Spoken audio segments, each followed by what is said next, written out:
Hey guys, welcome back into the video, and in this video we're going to be going over how to install Java and then run it in your IntelliJ IDE. If you don't know what IntelliJ IDE is, it's basically just a code editor that lets you run and execute code. And this is going to be the first episode to a long series of Java tutorial, and we're also going to be doing a project at the end, so stay tuned and learn alongside me. So what you can want to do to install first is go on Google and type Java. And then the first thing's going to come up is Java, which is a language by Oracle. And then you're going to go download Java for Windows. Then when this gets downloaded, you just click download Java. And I already have it installed, but it's going to go take you through a process of downloading. And you just click yes along the way until it's downloaded. And then what you're going to want to do is you're going to want to download IntelliJ. Go to IntelliJ and click download.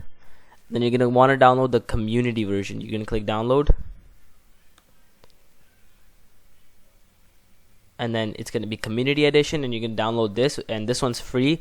And make sure you don't download the premium one, because that one costs money, and this one has basically all the features you need to get started with Java. And then once you have it downloaded, you're going to go here. You're going to be treated to I'm already in a project, but you're going to be in a home screen, and then you're going to click new project. And once you're here, you can name your project whatever you want. I'll name it Java first.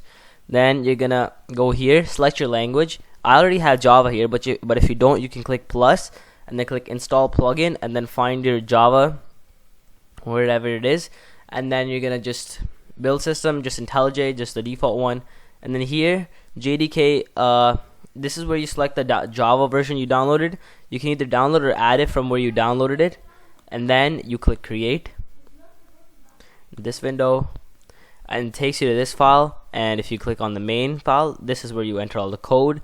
And you can see if I run this, it takes a while to build it, but then on my terminal you're going to be able to see hello world. It's building, and right here you can see hello world. That's it for this video. Stay tuned for the next one. Have a good day. Peace.